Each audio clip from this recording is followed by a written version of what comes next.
Right then, guys, welcome back into the Spooky Shed, your go-to place for conversations around all things weird, scary, and of course spooky. I have got two guests with me tonight, so I have got Rachel and Harold from the Clare House. So, guys, welcome to the shed. Hi, thanks for having us. No problem. So I pre-warned you the other day that I always start these episodes off by asking our guests to leave something in the shed. It can be anything. It can be something you love, something you hate. It can be a person, a place, an actual physical object, anything you like. So what are you guys leaving in the shed with me? The relic? Relic, sure. Yeah. So we have a first class relic. We have a first class relic in the house that we found in the basement, and we're going to leave that in the shed for you. Nice. We can tell you more about it if you're interested in it. Yeah, definitely. Yeah, okay. Do you want to start? Yeah, sure. So a relic, and of course, I didn't know about any of this. I knew the word relic, but I didn't know what it meant. So a relic is basically the remains of a saint, okay, or any part of the remains. So that's a first class relic. A second class relic is anything that touches the remains of a saint. So if I took my key and I touched, Saint whoever, now my key is a second class relic. And now whoever touches that key is a third class relic. So what we have in the house right here is we have a first class relic because the altar stone that we found buried in the basement under a bunch of junk, an altar stone is a stone that goes in the altar of a Catholic church pre-Vatican II that contains the bones of two saints, bones and skin. And bones and hair. Or hair. Bones and hair of two saints. And there should be a scroll in there too that says who they were. Who they are. Blessed by the bishop. And they're sealed with wax and a little hole that they drill in the stone, and the stone has some crosses engraved on it. When we found it, we thought it was somebody practicing how to carve tombstones. Yeah, like we literally thought it was garbage. Like we were like, what is this like burned up stone like sitting down here? And then Harold took a picture of it and put it on like an old house Facebook page. That he goes on to like talk to other people who have like old houses and stuff. And a priest happened to be a member of that group. And so he chimed in and he's like, no, that's an altar stone. That's like a legit like relic from the Catholic Church. And he explained to us what it was. And then we reached out to our local priest here and, asked him like, should we give it back? Right. Because our house used to be, a rectory. And he said that we could keep it as long as we either buried it on consecrated ground because it does have human remains in it, or he said we could keep it and we could venerate it. So we actually decided to build like an altar for it, and that we placed it on there with, some like pictures of some of our patron saints and things like that. So now it's being venerated as like a kind of a place of prayer. But it's really cool that we found it because the original St. Mary's Cathedral was right next door to us, right? So we were the rectory, that was a cathedral, but it burned down in 1947, and we have some history books about the parish and about the house. And apparently the priests, when it was burning, ran in and tried to rescue these different relics from the burning church. So we think that one of them they brought back here and maybe forgot about Somehow that got lost in the mix because I'm sure they had all kinds of things they had to grab out of the church. Yeah, we heard they saved like statues, all different sorts of things that would have been on the altar. So it basically sat in our basement, as far as we know, for like, I don't know, 1947 until 2020. Bad math. I don't know, 60, 70, 80 years? Is that bad math? 73 years? 73 years until we found it. And that explains why it looked all like part of it's broken and it was all blackened. It was probably charred from the flames. So it's a really cool thing that we have. We think it's really cool. Yeah. And it's neat that anybody that comes over, for the tour or stays, they can touch it and then they become a second class relic. Or touch something to it. Yeah. So it's really cool. Yeah, I'm not going to lie. I think that might be my favorite thing someone's left in here.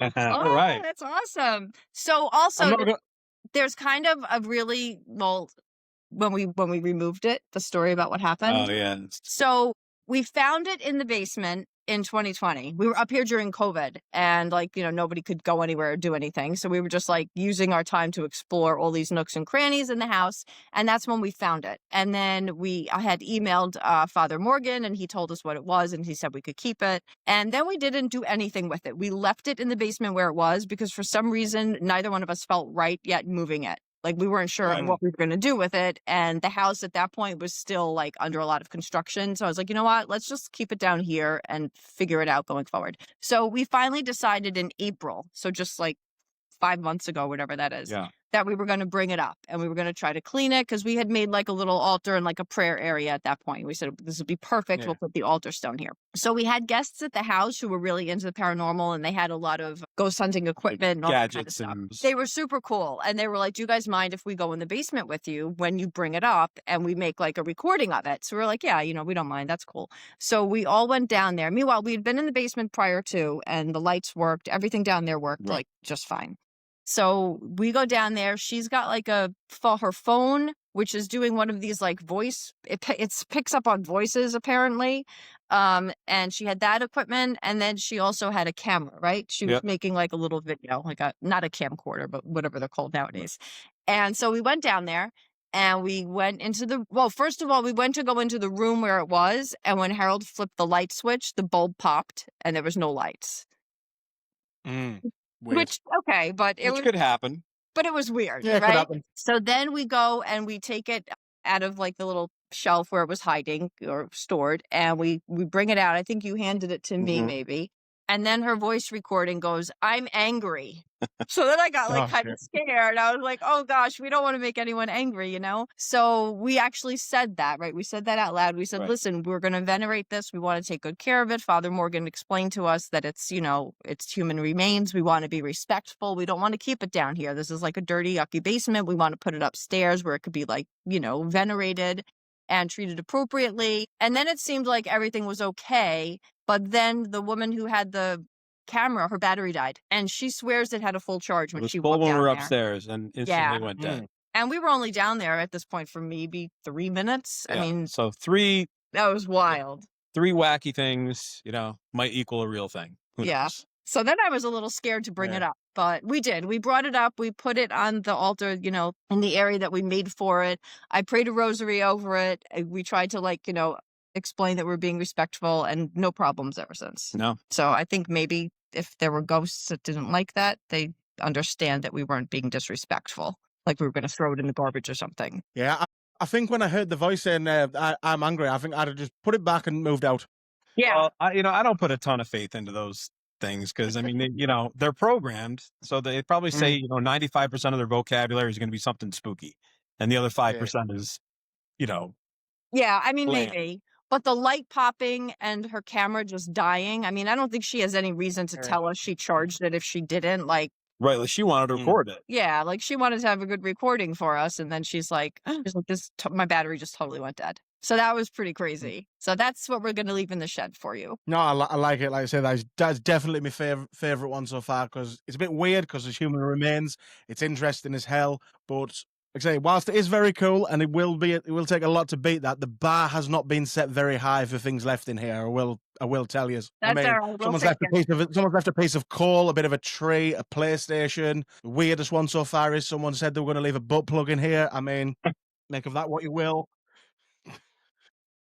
We can't compete with that. Yeah. Sorry. No, but yeah, that is definitely cool and definitely interesting. Right. So normally I start by asking people where the interest in all the weird stuff comes from, but I just really want to dive into the house. So do you guys just want to tell me a bit about the Clare house and how you came about it? And yeah. So the Clare house is located in Ogdensburg, New York. It's on the Canadian border. It's as far north in New York as you can get without, eating poutine. And it's, I grew up here, but I moved away 30 years ago. So we would come up once a year to visit. And Rachel would begrudgingly come up because she didn't really like it up here because there's not much up here. I wasn't an upstate person. Yeah, I am now. She's from just outside New York City, right? So it's, she's a very cosmopolitan lady. And she never really wanted to be here. And when we were up here at one trip, we had driven by the Clare house and she said, oh my God, what is that building? And I didn't even notice it because I'd probably driven by it a million times, never once paid any attention to it. Because there used to be a big giant nursing home next door, a big brick building. So that would catch my eye, not this house. And I said, I don't know. It looks like, and they had torn down the nursing home. So now this house sticks out like a sore thumb. It's the only house on the block on this street. So I said, I don't know. It looks like a haunted house. Like there was no lights on. It looked, scary. There's all kinds of dead trees around. Falling like not being well. Yeah, the front steps were like decrepit. Yeah. Definitely haunted house vibes. And then she said, well, listen, if we could live there, I'll retire up here. So I got on Facebook and I found out who owned the house and, worked out a little deal with him, and somehow 5 months later, we owned the house. Nice. It's very determined as well. Well, originally we weren't supposed to buy it until right about now. Right. All right. We had a 5-year plan. When our son was graduating, that's when we were going to buy this house and we were going to move up here and renovate it. And the current owner said, hey, that's great because my daughter also will graduate in 5 years and we will want to sell the house then. But then 2 weeks later, he called me and said, we decided to put it on the market now. So that really bumped up our timeline quite a bit. I think they were in a hurry to get out because it was way haunted. And he made comments about that on Facebook. He did. Yeah. Once we bought it and we realized there was, more than meets the eye here, I did a deep dive on his Facebook page and looked for everywhere he said, and I screen grabbed, I think it's 11 times in his history, he talks about the house being haunted. And I screen grabbed them all because in New York, you have to disclose if you think your house is haunted when you sell it. Right. So if we decided we somehow wanted to leave the house or move out, we could have probably legally, we weren't really going to do any of that. But you never know how bad it could get, right? And so we kind of felt like, wow, he just setting the groundwork. Right. They didn't follow the law in terms of like full disclosure before we went into contract, but it's fine. It all worked out. So I think he was more than happy to get out of here. Right. A, because of the ghosts, and maybe B, just because of the house needed so much work when we bought it. Right. It was raining in half of the rooms of the house. Like, we still have a bat problem, but there were a lot of bats in the house. 5 bats this week. 5 bats this week. Bats are cool, though. Unless they give you rabies. Now when you're trying to go to sleep. Well, yeah, apart from that. Yeah. Or if they're flying around your head when you're sleeping, which is what happened to our son last night. But so I think they were happy to get out of it. It all just, the timing worked out perfectly. I can't believe that's actually a thing that you have to disclose if the house is haunted or not when you sell it. That's crazy. It's wild, right? Well, probably over where you are, that couldn't even be a law because there's probably so many haunted houses over there because everything's so old in England, right? Like, there's not a lot of super old houses in America, really, compared to what you guys have, right? You have to imagine every house in England and probably has somebody who died in it at some point because it's like a 400-year-old house. Yeah, and we've definitely had people pass away in this house. And when you just think about like the supernatural area, having the nursing home next door to us. So all the nuns who lived here worked in the nursing home next door. They were the nurses, and nobody graduates and moves out of a nursing home. Like, you're there till you die. So when you think over the years of how many people died in our side yard, this area, that's an awful lot of, ghosts floating around. Yeah, definitely. But I'm still trying to think, like, how did police that? Like, I don't know how you could, like I said, how'd you prove it? Like, that's the whole point with the paranormal stuff. No, you can't really prove everything. So I'd love to know how many times that's come back to actually bite people. Yeah, well, when ghost hunters first came, and they're like our first on camera scene with them, they're like, what do you hope to get out of this? And I said, prove we're not crazy. That's what I hope. I hope somebody else can see what we've seen and just say like, hey, there's something to it. And my other line of thought with that is how technology is moving forward, so rapidly now that, you never know. In 100 years, there might be a phone being sold on Amazon that you can talk to your dead relatives. We have no idea. 200 years ago, people didn't know what microscopes were, like that germs didn't exist because we couldn't see them. Well, who knows what's going to happen in 200 years from now? Exactly. It's great. It's crazy because that's what I always say with like paranormal investigations and stuff, because there's nothing actually made specifically for it. I mean, I suppose there sort of is. Like, spirit boxes, obviously they're called spirit boxes, but they just pick up radio waves. So, like I say, there's nothing that's actually 100% for, finding ghosts.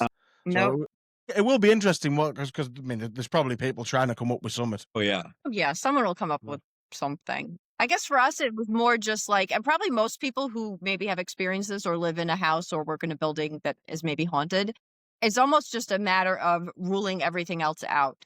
That's still not proof, but at least you could say like that light bulb was working. Yes. It was like 100% a good light bulb and it was working. And it's like, again, that's just one thing. Right. And light bulbs do pop. So, okay, I get it. That could happen. But then, we get the I'm angry that comes out of the spirit box thing. Okay, there's another. And then the battery dies. It's like, what's the mathematical probability that all 3 of those things would happen within such a short span of time? 4 witnesses there. Right. Everybody keeping, I think, neutral. Like if that didn't happen, I would have other stories to tell you. Like, it's not really something we'd make up. Right. So it's pretty wild. Yeah. It's like that saying, isn't it? Like two's a pattern, three's a No, yeah. Two's a coincidence. Two's a coincidence. Three's a pattern. Three's a Or pattern, something, yeah. something like that. Yeah. Yes, that's strange. So how often, like, after you guys got the house, moved in, and all that sort of stuff, did like weird stuff start happening? Then was it straight away, or was First it like a night. build up to it? Yeah, first Yeah. night for sure. All kinds of banging and clanging in the house, and there was nothing here. It was empty. There was nothing but our mattresses we put on the Right. floor. We're We sleeping didn't on have the any floor. furniture. We didn't have anything upstairs. We heard a huge crash on the second floor the first night we were here, and we went up to investigate. There was nothing there to fall. So what made that noise? Banging on the door out front here, which Yeah, they that could was- always attribute, hey, maybe it was a kid messing around with the new people that moved That's in. what you thought. But there's Yeah. nowhere to run. Like, I went out and looked. It's a massive field in front of us. Like, where did they go? Yeah, and I don't think anyone could have, even if they did run up and bang on the door, I can't imagine they could have gotten away that quickly without us seeing them. Like, there's nowhere to hide. We would have Right. seen. Yeah, lots of noise Crazy. that I attributed to the furnace, and then it occurred to me, well, it's July, like the furnace isn't on. Yeah. And now we know, now that we've been in the house for a while, we know what's like a normal sound. Like, we know when the furnace kicks on, right? And sometimes if we have friends over and they don't know about the furnace, they hear it and they're like, what was that? And we're like, no, it's fine. That's the furnace. But then we hear other sounds and we're like, okay, that's not the furnace. Like, what is that? So we kind of know the house now, and we know what makes like noises and what falls outside that realm, I guess. And you had the thing with the lights, the first. That was the first night, right? So the garage light bulb was flashing outside, and my nephew was here, and jokingly he said, hey, look there's your ghost over there talking to you. And I looked out and I saw it, and I went out and, tightened the bulb, and it was loose. I was okay, good. It was just loose.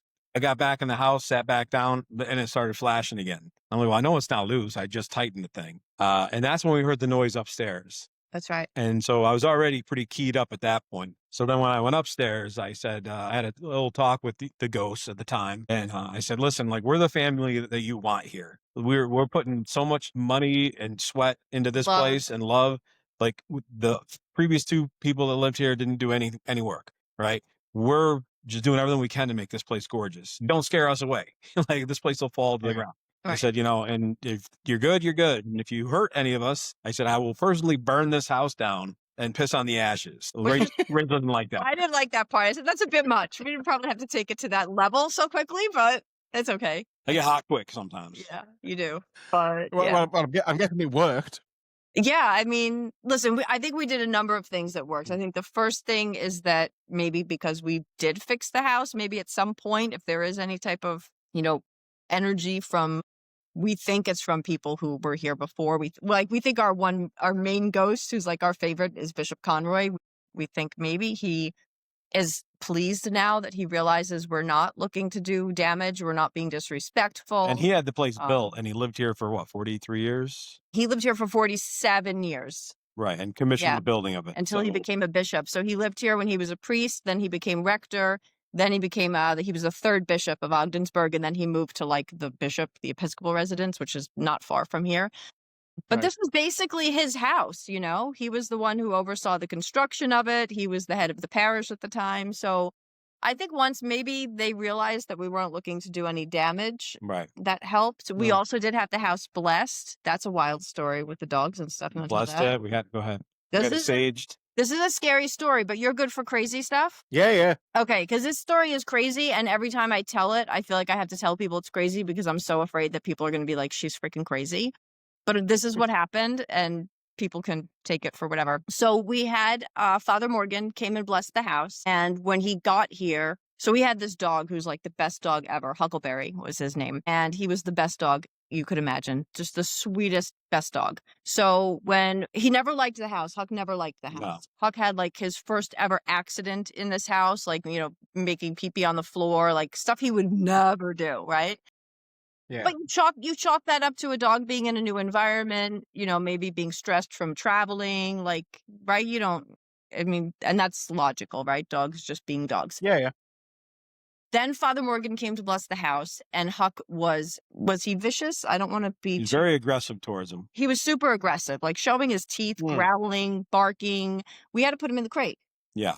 And I was embarrassed, right? And I'm really never embarrassed of my dogs. We try to train our dogs. Yeah, he had a trainer. Like, he was a great dog. Our dogs are very well-mannered, even our girls that were just barking before. So it was embarrassing how he was acting. And we were like, Father Morgan, we're so sorry. We don't know why he's doing this. Like, this is just like, oh, like, Huck, shut up, go away, go lay down. So Father Morgan blessed the house, went through each room. He talked to us a little bit about ghosts, which was awesome because when we brought him up to Bishop Conroy's room, and he, of course, knows who Bishop Conroy was, and we showed him some pictures of ghosts, and he didn't say, no, that's nonsense. Right. He said, well, and I said, well, Father Morgan, how do you feel about that as a priest? What does the church say about that? Because it's like, you think you die, you go to heaven, but then he's just stuck here. What's the story? And he was a bishop, no less. You'd think he'd be definitely not stuck here. And Father Morgan said to us, he said, well, Rachel, he said, the truth is none of us know, which I loved hearing that even from, a priest. It was very cool. So he did his blessing. Everything was great. He left. And that night, right? It was my birthday, I remember. That night, we all went to bed, and we woke up at some point. Huck was going crazy, and Huck was in the bedroom with us. We had the door shut. He was sleeping in the bedroom with us because we don't like him wandering around the house at night. And you opened the door, and there were 3 bats, dive bombing and going nuts. And then Huck was going nuts. And then you tried to catch the bats. I tried to get him out the door. I blocked the door open to try to shoo the bats out with a fishing net. And, in your underwear. I took a swing at one of them, and I hit the chandelier and busted all the glass out of it. It was 2:00 in the morning. It was chaos. It was so Rachel's, stupid. Screaming. The kids don't know what to do. I'm hiding in the corner because there's bats everywhere. It's and I finally got the bats. I got the bats squared away. I got all 3 of them, and we're ready to go back to bed. And then all of a sudden, we're like, where's the dog? Where'd Huckleberry go? And he must have walked out during all this. And he was probably terrified, and he just ran out the door, So, I drove the neighborhood for 2 hours looking for him. Meanwhile, he's in an unfamiliar place. He's never been here before. He doesn't know how to get back home. I called my nephew, who was a cop that was working that night. And I said, listen, drive around my house a lot and look for my dog. So he did. It went out on Facebook in the great little community we live in. And everybody's picture of Huckleberry went out, and everybody's like, hey, look for this dog. So sure enough, the mailman at my sister's house said, hey, I just saw that dog. He's at 709 Pickering Street or something like that. I jumped in the car, drove over, and sure enough, there was Huck. He was in this guy's driveway. A guy was trying to give him some treats and get him to calm down. So Huck, instantly runs and jumps in the truck, and we take him home. But he was never right after that. And he had gotten aggressive towards my youngest son, where he would growl. Meanwhile, my youngest son is his best friend. They sleep together. He's always with him. So whenever my son would come in the room, Huck would growl at him, and then Huck would get up and walk out. Or if my son was trying to come from the second floor to the first floor, Huck would stand at the bottom of the stairs and growl and show his teeth, and wouldn't let my son come downstairs. Yeah. So scary. It got really scary. And then, we brought him to the vet, tried to figure everything out. And then he started getting the same way towards Rachel. And at that point, I'm like, okay, eventually this dog is going to bite somebody and and he'll hurt somebody. He was he was a pit bull. What they call it, a pit bull here, but he was one of those Staffordshire Terriers. Beautiful dog. Yeah. Beautiful dog, but strong. And if he bit somebody, he would really hurt someone, So we couldn't risk it. And we talked to our vet, and we all agreed that we should probably put him down because he's probably got some kind of mental thing going on, or a tumor in his brain, who knows. And we did try, though. We tried for 7 months. We tried to do everything we could think of, but we were just at the point where we were living with a dangerous animal. Yeah. So here's the part that is crazy, but I think it might be a thing. After that all happened, so keep in mind, when we put Huck down, we were not at this house. We were back at our other house because we were living back and forth for about 6 years. That was the last time at this house we ever had, or I ever had, other than when the person said, I'm angry with the altar stone, anything that felt dark or scary or evil to me. Right. And so there was a school of thought that sometimes animals can almost become I hate saying this because it sounds crazy, but possessed. Yeah. And that maybe when Father Morgan came here and when he blessed the house, and maybe that, what's the word? Stirred up something. But then maybe also it damaged our poor dog, which is really sad. Yeah. Right. And he used to sit in this corner right here next to me and growl at the corner. Now there used to be a door in this corner to the kitchen. That's right. So was there a cook that worked here one time that's still here, and Huck didn't like him? But that's probably our scariest kind of story. Yeah. At least for me it is. For me, I feel there's something to it. And it was also very sad because we loved that dog. We cried so hard. Yeah. We cried so hard when we had to put him down. It was horrible. Horrible. Yeah. Again, it's one of them things. Can you call it a coincidence? Well, is there such thing as coincidences? I mean, I know a lot of people who don't believe in coincidences anymore. Right. But it's, I say, it is very strange. Weirdly, I was sort of thinking the opposite there. I wasn't thinking, that there was something wrong with the dog. I was thinking that maybe he's growling at things because he can see something that's maybe attached Right. to like say Yeah. to you or your son or something. You know what I mean? Yeah, that's That's what I was possible thinking too. that way around. Maybe he saw something attached to me or Harry. That's 100% possible. Yeah, I mean, remember- especially if that's how you were feeling, that there was something a bit darker at the time. I mean, there was something dark in this house for sure. There was a while, like I was definitely the person who kind of, I don't want to say I pushed you into it, but I was like, if we buy this house, I'll move up here, right? Like I was really like all in, like 100%, let's buy this house. The second we saw it, it literally stopped me in my tracks. Like literally I stopped and I was like, what?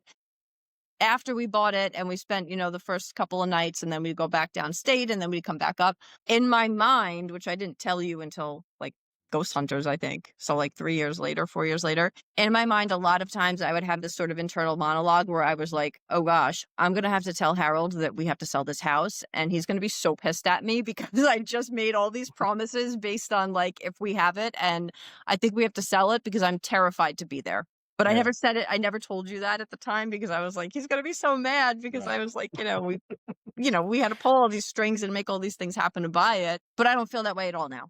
I don't think it's scary here at all, other than just being in a big old house alone. Sometimes you just feel a little bit like, the house is so big. But it doesn't feel evil to me. It felt evil to me when we first moved in. So did that feeling go away like then after you'd had the house blessed and stuff? Then would you say? I think it got a lot better at that point. And then I really do think when we had the Ghost Hunters guys come here, it got a lot better after that. When we were able to sort of communicate, if you will, with the ghosts, if that's what we were doing. Right. I feel like that helped tremendously. Yeah, and even up until that point, my one son, who we had just redone his whole room, wouldn't sleep in his room anymore because it was so active. And after Ghost Hunters, he moved back into his room and he's been fine.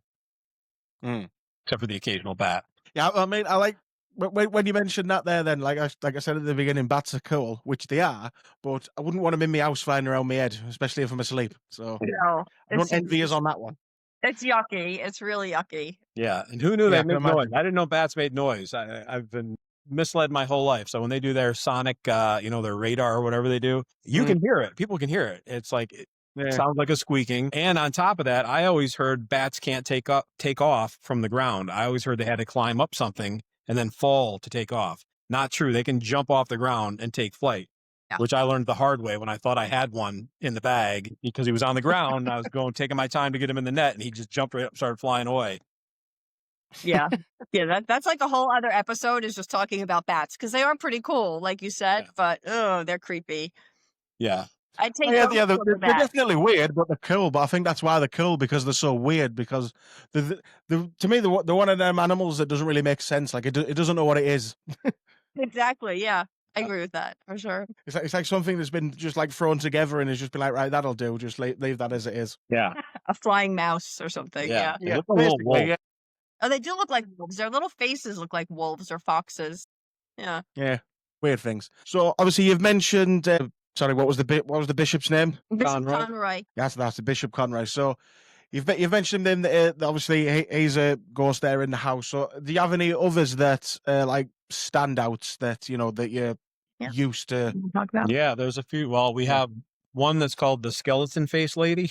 We named her. I just think she's a very thin, skinny face. So the kids call her skeleton face lady because they were much younger when this first started happening. We think she is either one of two people. She's either Irene Amo Adams, who was the caretaker's wife who lived here on the property, who died, or she's Mrs. Gardner. The Gardner family was a very wealthy family in the area. They donated all this land here to the church where they built our house. And for that, they got the privilege of being buried under the church. So they were buried in the crypt with the priests that were down there at the time. When the church burned and they did their excavation, they took all the priests that were in the crypt and moved them to the new crypt in the new church. But the Gardners, they must not have been in the crypt proper. They must have been just like buried, I guess. But they left them. They never recovered the Gardners. So the Gardner family, there's 7 of them. They're still in our side yard here. Yeah, with no grave markers or anything, which is wild. So we wonder if maybe the woman ghost is the mom. Maybe. Yeah, maybe. Yeah, I mean, I'd probably say it's more likely to be that. I mean, that just sounds like that's going to cause problems. Right? Yeah. And then I always wonder why maybe they couldn't find their bodies. Like, why did they not they donated the land. You would think they would have moved them, at least put them at like there's a cemetery, like at St. Mary's Cemetery or something, and given them proper headstones and stuff. But whoever did that just didn't, which is weird to me because I'm assuming the church did.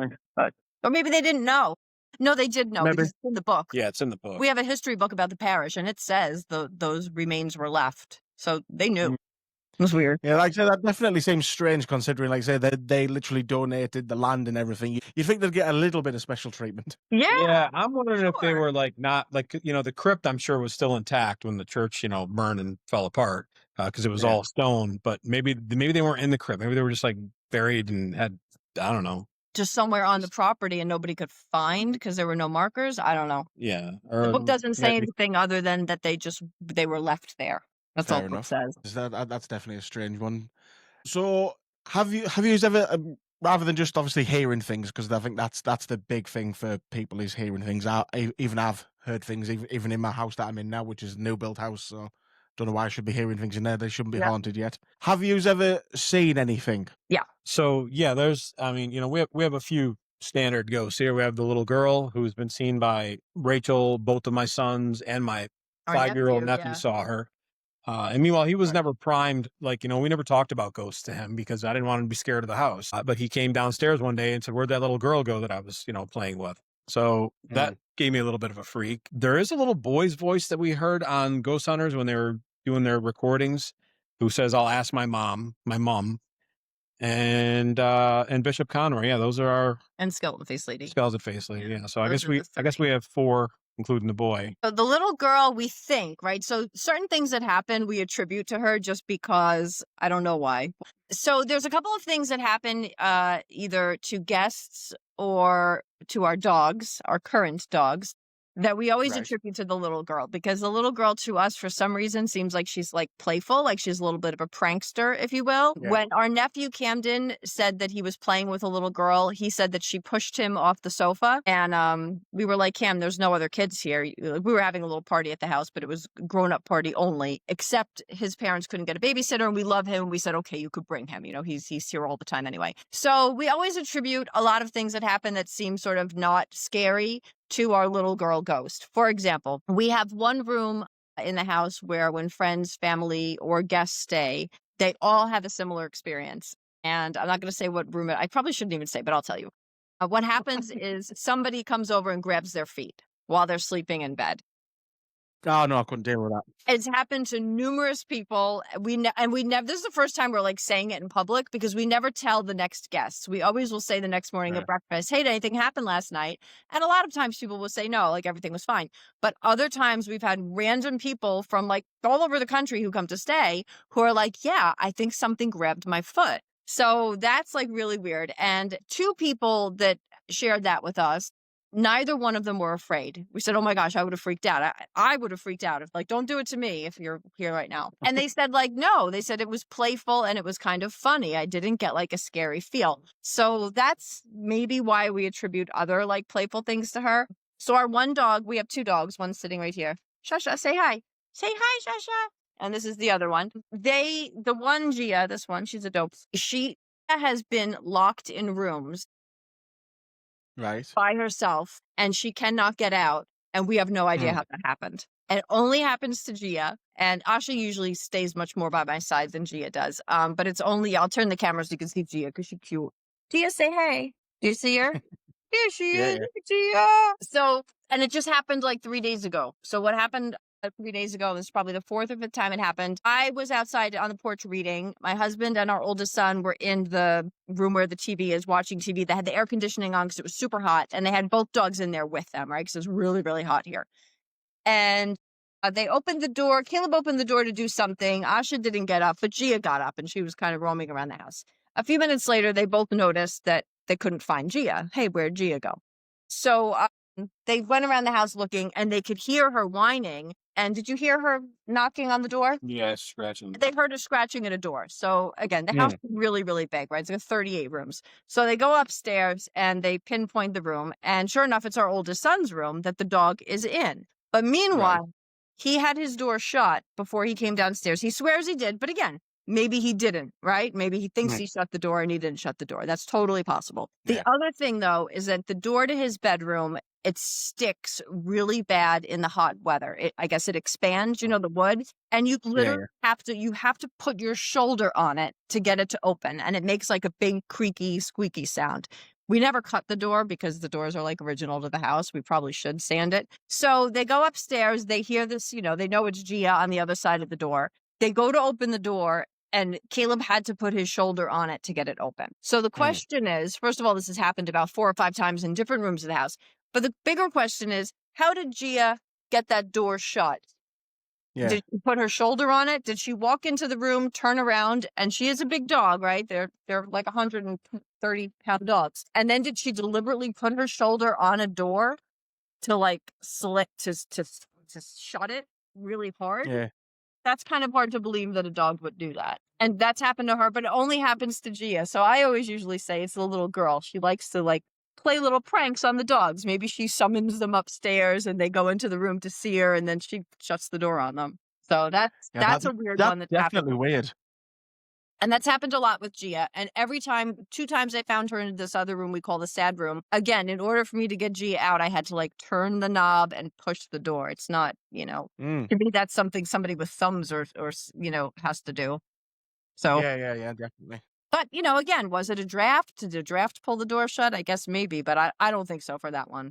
I don't. Yeah. Yeah, and like you said, the fact I'm trying to think if it's weirder that it's only happening to one of them, or if it would be weirder that it's happening to both, because there's something in my head saying that because it's only the one dog that it's happening with, maybe like they are going into a room and for some reason, I don't know, like going behind the door and wanting to lay behind the door and closing it or something. I don't know. Yeah. So I don't know. It's definitely weird though. It's very weird. Strange. Yeah. It's weird because she just disappears, and then we hear her. We're like, first of all, why is she even upstairs? Like the whole family's down here. Again, the house is so big. It's like I don't know why she would even go upstairs. And they usually never leave our sides. Like That's they're right. both right here, right now. Yeah, they're both at our feet now.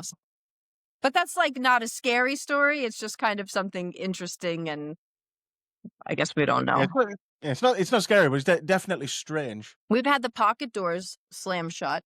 I'll tell that story. Yeah, that was and that was witnessed by several people at once. So we have these. I'll spin the camera on there and give you a view. So we have the pocket doors over here. Ah, yeah. So they were actually, those doors were hidden when we moved in. Just kind of weird little side story here. They had nailed those doors shut and then put sheetrock over the top. Why? Yeah. Why did we cover up those beautiful doors? Who knows? Gorgeous, but we found them. But we figured out there's doors there and we uncovered them and did all the trim work. And they're difficult to move. They're very stiff. They're super old.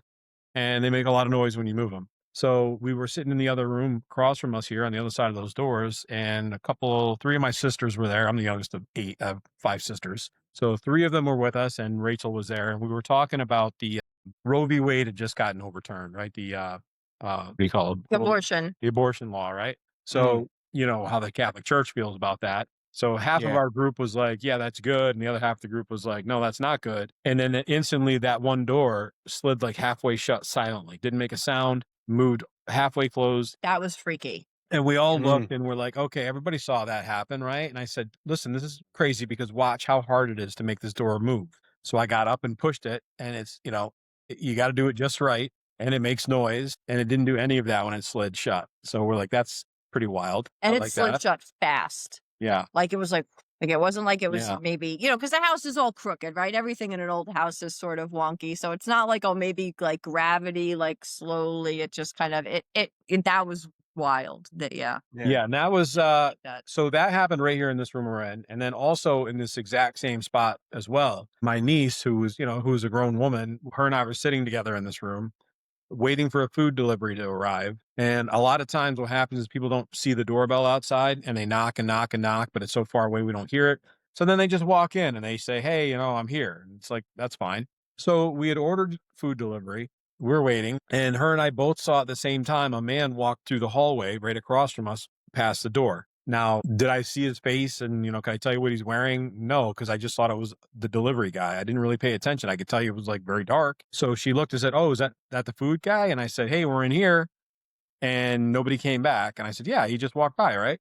So we both got up and walked and looked, and there's nowhere to hide, And we went out there and looked, and there was nobody there. But we both saw, and we both swear that we saw a person walk by that door, and there was nobody there. Now, if I would have saw that happen by myself, I probably wouldn't have said anything to anybody. I think it was just my imagination, or I was going crazy. But the fact that I saw it happen with her, and that was like my first and like my only really sighting, that I can say I saw.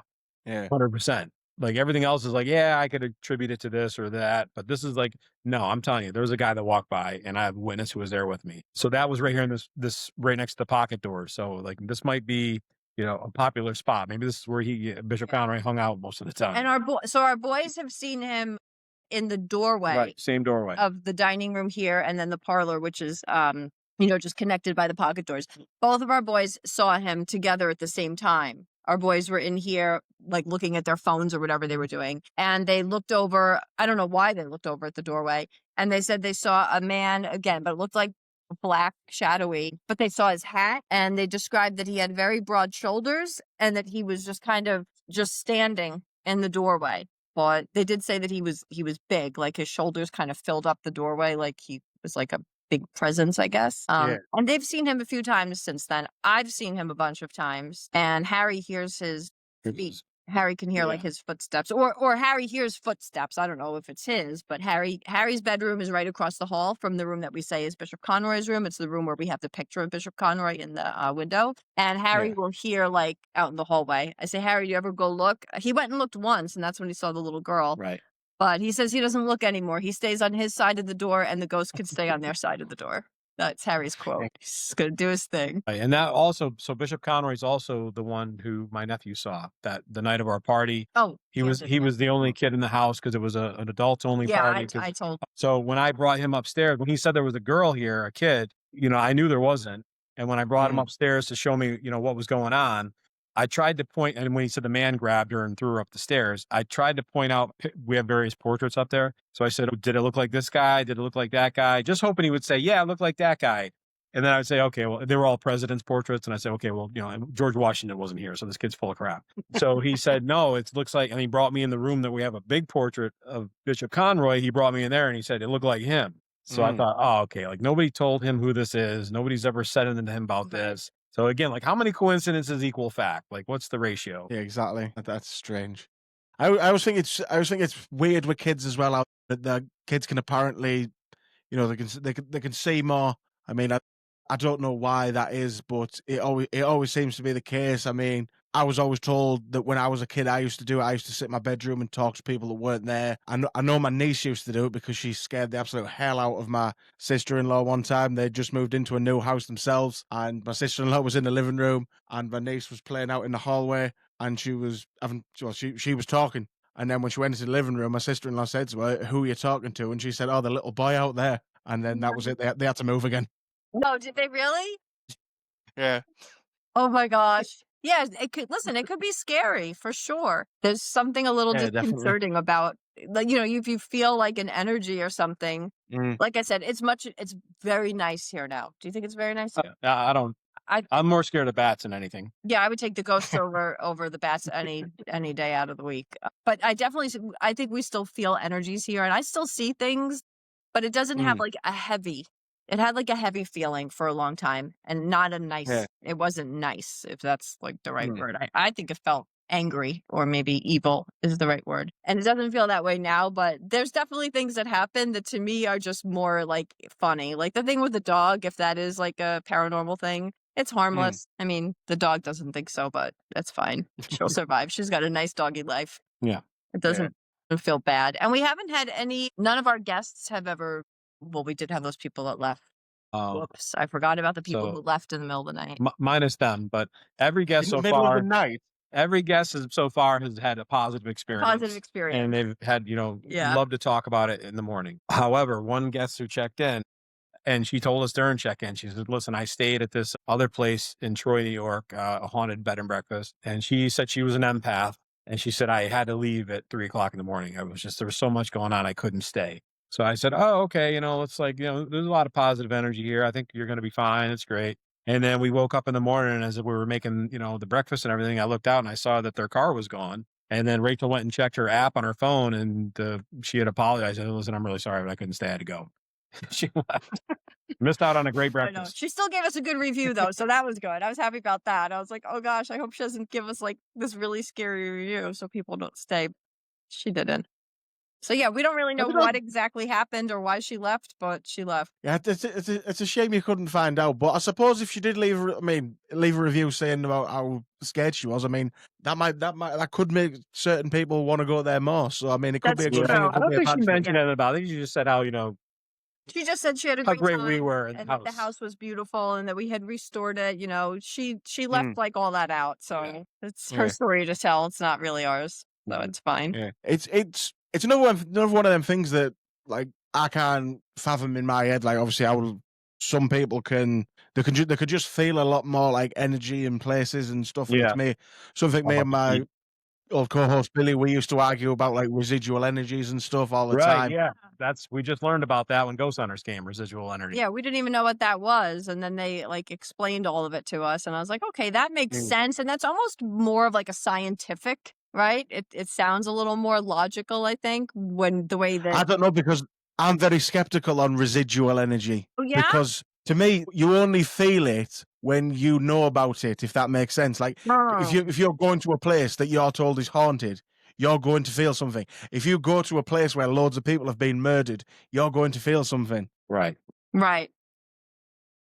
I'd love somebody to somehow to be able to take me somewhere that's supposed to be one of the most haunted places in the world, or where something really, sounds weird saying this, but something really horrific has happened, and see how I would feel. If that makes any sort of sense. Yeah. Yeah. True. Yeah, the way they had explained it to us, Steve Gonzalez, was the fact that the house is made of limestone and marble.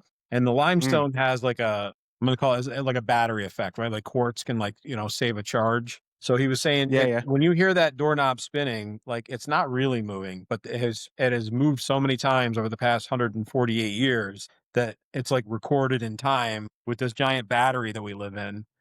So I thought, okay, that's pretty interesting. I can get behind that science because it does have those qualities. Yeah, I've never heard anything like that before. So that's something I'll have to look into a bit more. I think that's definitely. Yeah, he was explaining a lot. So Steve's background, I think, is in science. He's more of the science dude out of the ghost hunting team, I think. So the way he explained things and was talking about like the different rocks, like the marble and the limestone specifically, and the properties that they have. And then he was relating it to, like you said, like a quartz in a watch, right? That keeps a watch ticking, like that it does have this sort of magic. Magic. It's like conduction, I guess, right? That it can sort of conduct energy through it. Yeah. Then it's sort of like, okay, if you're a science person, maybe you can look at it through that lens and it's not as scary as much as it's just sort of a natural phenomena that people attribute to the supernatural, but really it's actually just really like science. Yeah. And did you happen to watch the episode? I haven't. Okay, so on the episode, they didn't tell us this part either until after they had left, but they actually brought a cadaver dog through the yard.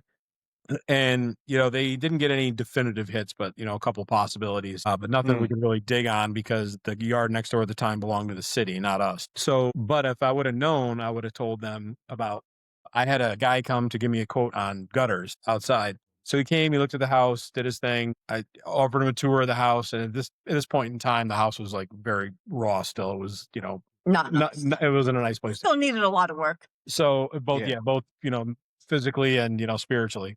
So I brought him in and I brought him up to Bishop Conroy's room, which is the room that's, we call it the hot spot. That's where everybody has something happen. And as soon as he walked in, he stepped right back out again. And he said, "Hey, listen, I don't mean to be unprofessional, but I'm an empath." Of course, at the time, I didn't even know what an empath was. He said, "I'm an empath." He said, I can't be in that room. There's a lot going on there right now. He said, "It's not anything bad. It's not anything scary, but it's like, a very loud static TV playing in my head when I'm in there. And it's just very uncomfortable for me." So I said, "Oh, all right." So we go downstairs and we go down to the kitchen and, I give him a beer and we're sitting there talking. And he said, "There's a little girl here." And I think that was the first time we ever heard anybody talk about a little girl. Well, no, the first time was when somebody told us there was a little girl in the picture with Bishop Conroy. Oh, yeah. And we were like, we don't see a little girl, but okay, you see what you see, I guess, like a Rorschach, you see one thing, I see something else. Fine. Okay. So, and he said, "What's below me right now?" And I said, "Oh, in the basement, so there's nothing down there." Meanwhile, the altar stone was very close to below where he was standing.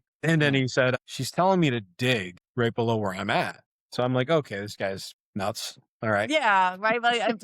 Here we are. We're thinking we're crazy, and now we're judging him for So more crazy. It's like fast forward 2 years. Now, meanwhile, it's a stone floor basement with concrete poured over the stones. Fast forward 2 years, I'm doing some work down there, and right where he was talking about, right where he was standing, I'm below it, and I was doing some plumbing work above my head, and I felt the floor was like moving a little bit every time I'd move, and I thought, well, this is weird. This is a stone floor. This can't possibly be moving.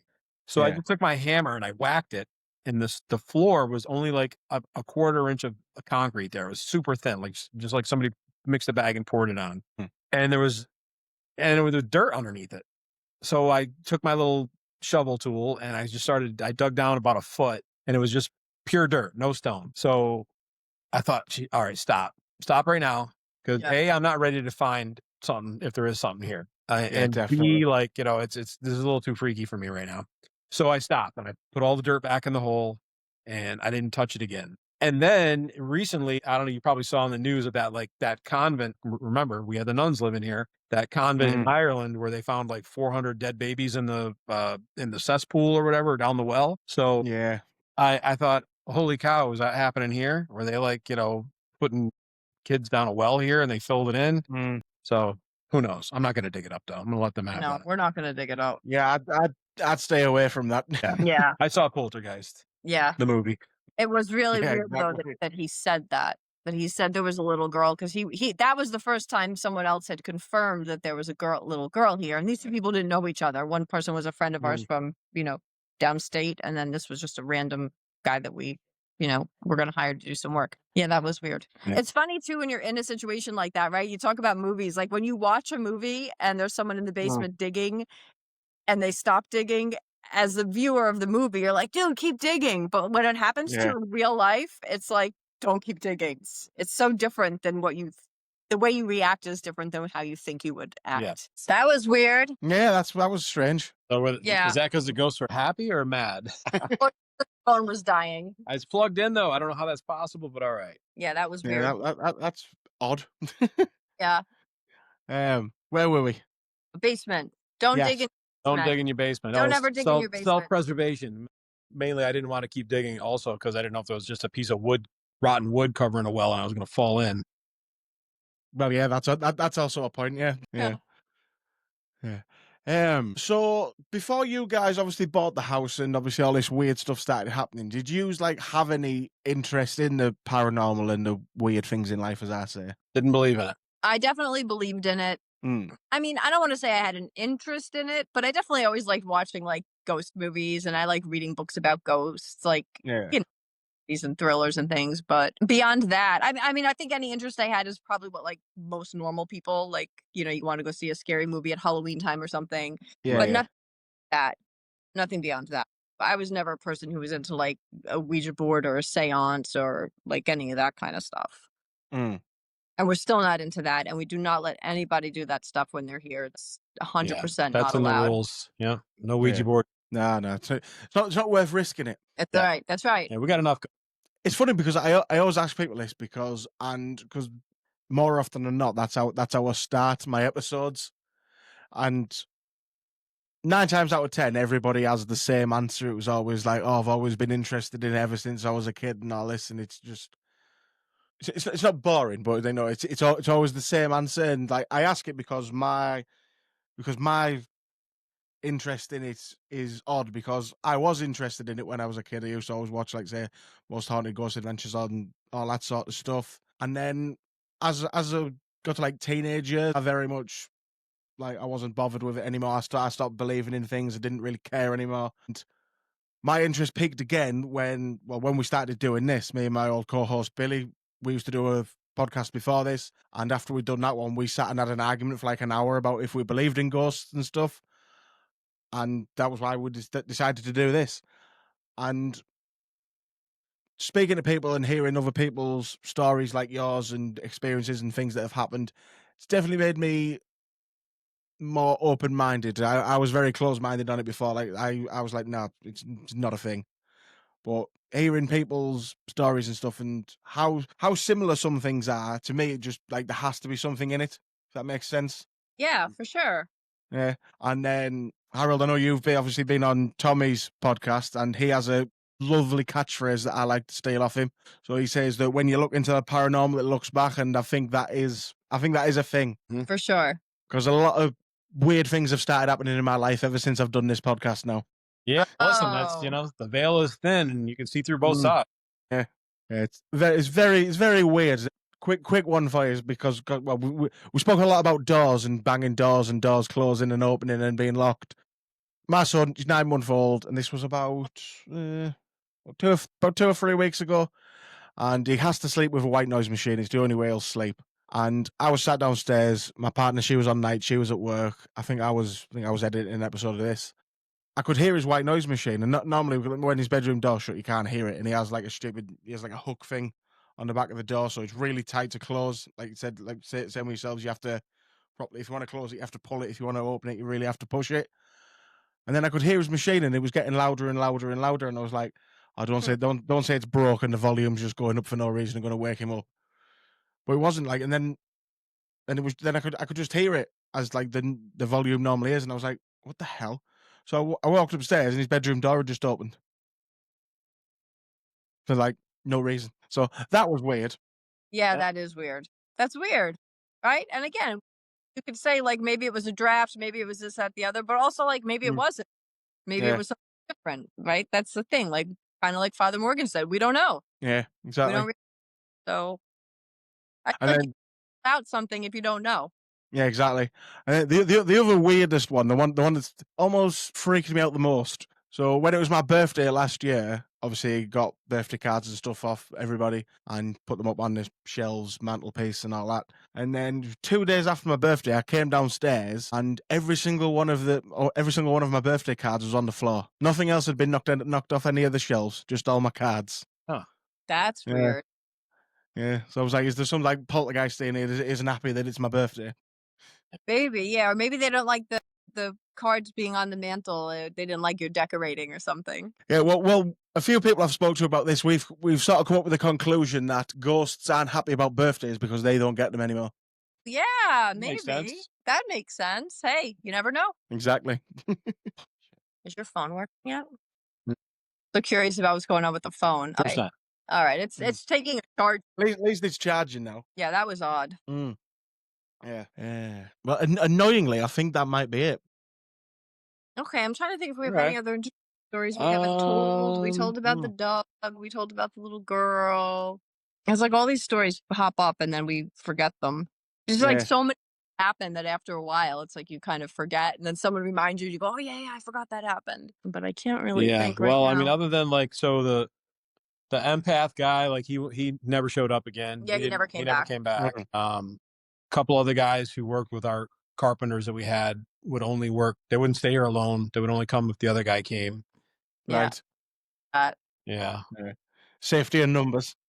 I guess. Yeah. But which I always find really funny, actually. When you think about it, it's quite funny that like people like won't stay in a haunted house on their own, because if there is ghosts in there and they do want to harm you, like what are you going to do with someone else there? Well, you don't have to outrun the ghost. You just have to outrun the other person you're with. Very good point. So I'd be screwed then. Yeah, me too. Right. Right. Well, I mean, like I say, if you guys haven't got anything else, I'm happy to leave it there. If you guys are. Yeah, I think that's it. And of course, we'll always extend an invite if you ever want to come stay. Yeah, if you ever definitely. Like I said when we were messaging, like New York is my favorite place in the world. So 100%, I'd love to come over there. Well, then you've got a place to stay. Yeah, and then if people want to check us out, is theclairehouse.com. So CLAIRE, theclairehouse.com. Or on Instagram, same thing, The Claire House, and Facebook, The Claire House. Pretty easy to find. We post a lot of, mostly we post renovation stuff. There's not really much spooky stuff on there, except me chasing bats around. So it is underwear. Yeah. And it was, when this whole thing started, it's funny because an idea was, hey, let's make this a bed and breakfast. It wasn't supposed to be a haunted bed and breakfast. Yeah. But then all of a sudden it's haunted, and we're like, okay, that's our hook, I guess. Like, we're going to be a haunted bed and breakfast. We're going to tell people straight off the bat, there might be some stuff going on. So Pun intended with the bats. So, You see that? Yeah. so that we don't have someone stay and be like, I was too scared. There's definitely a ghost in the house. Like everyone that stays here is like, hey, I hope I see a ghost. That's right. Yeah, I've got. Well, I have been on your website, and obviously, I've seen that you do have a page on there specifically about the ghosts. Yeah. Yeah. We try to give them a personality as much as we think we can. Yeah. It's cool, and the pictures that you've got on there are very strange. And they're pretty cool, right? I can tell you with, and honesty, on the lives of my children, like I didn't edit any of those to look like a ghost. Rachel did. Those are real pictures. Nobody took. Now listen, the one picture we got from the guy with the drone, with it looks like a lady in a bowler cap.